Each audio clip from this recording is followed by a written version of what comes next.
नमस्कार दोस्तों, अगर आप किसी भी प्रकार से सोशल मीडिया पर एक्टिव हो तो आपको पता ही होगा कि दिल्ली की बॉर्डर पर हरियाणा और पंजाब के किसान प्रोटेस्ट कर रहे हैं। इस प्रोटेस्ट का मुख्य कारण है सरकार द्वारा लाए गए 3 नए कृषि कानून, जिसके अपोज में किसान दिल्ली की बॉर्डर पर प्रोटेस्ट कर रहे हैं। अब देखो, अगर आपको जानना है कि उन 3 बिलों में क्या है तो मैं नीचे डिस्क्रिप्शन में एक लिंक दे रहा हूँ। लिंक से उस वीडियो को देखिए और जानिए वो तीनों बिल क्या है, क्या लिखा है उन तीनों बिल में। और इस वीडियो में आज हम बात करेंगे और उस प्रोटेस्ट के बारे में।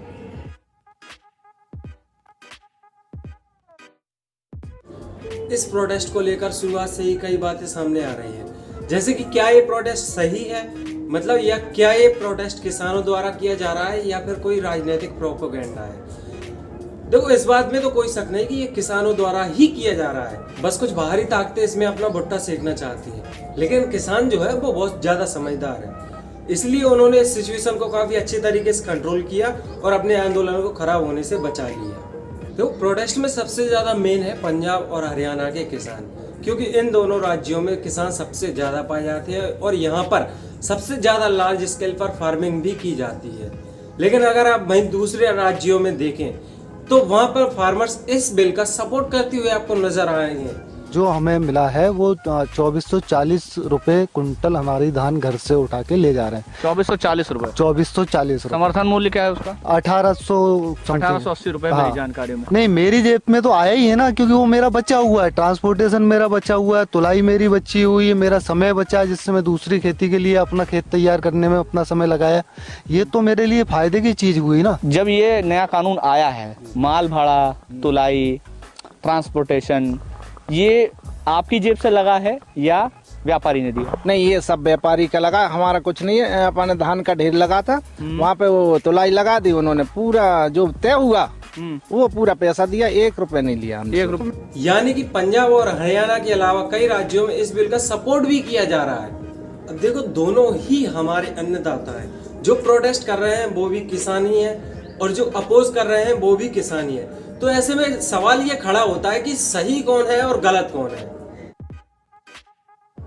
तो देखो, अगर आप मेरी बात मानो तो इनमें से गलत कोई भी नहीं है, बस सबको अपना अपना डर सता रहा है कि इन बिलों के कारण कहीं उनका नुकसान ना हो जाए, और उन्हें लगता है कि अगर ये बिल वापस चले गए तो उनका नुकसान ना हो जाए।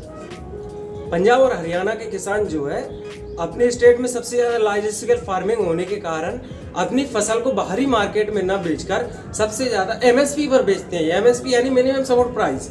अब किसानों को इन बिलों के आने के बाद ऐसा लगता है कि उनकी एमएसपी खत्म हो जाएगी, यानी कि सरकार एमएसपी हटा देगी, जिसके बदले में वो ये प्रोटेस्ट कर रहे हैं। लेकिन ऐसा नहीं है। हमारे प्रधानमंत्री ने स्वयं इस बात की घोषणा की है कि इन तीनों बिलों के आने के बाद और कभी भी एमएसपी को नहीं हटाया जाएगा। मैं देश के प्रत्येक किसान को इस बात का भरोसा देता हूं कि एमएसपी की व्यवस्था जैसे पहले चलती आ रही थी वैसे ही चलती रहने वाली है।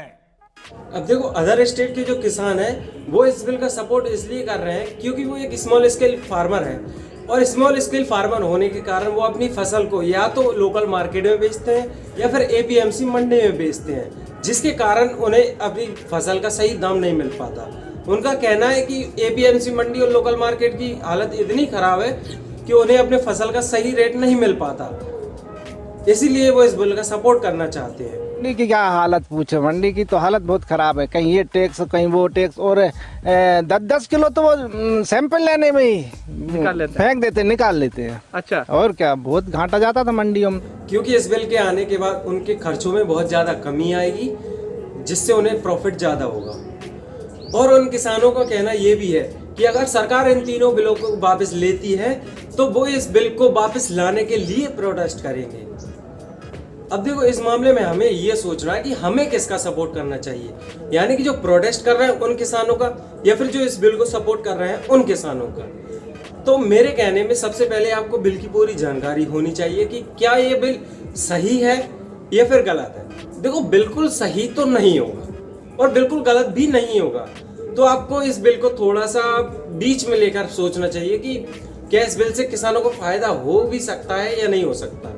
तो उसी हिसाब से आप इस बिल का सपोर्ट करें या प्रोटेस्ट करें। अब देखो इंडिया में जितनी भी फसल होती है उसका 6% MSP पर बिकता है और बाकी का या तो APMC मंडी में बिकता है या फिर लोकल मार्केट में बिकता है। और अगर यह बिल आता है तो किसानों को और नए ऑप्शन मिल जाते हैं अपनी फसल को नए तरीके से बेचने के लिए। और जो कांग्रेसी इस बिल के लिए प्रोटेस्ट कर रहे हैं उन्हें पता होना चाहिए कि कांग्रेस ने अपनी 2019 के चुनावों के मैनिफेस्टो में इसी बिल को लाने की बात कही थी, तो वो किस हिसाब से प्रोटेस्ट कर सकते हैं इस बिल के खिलाफ।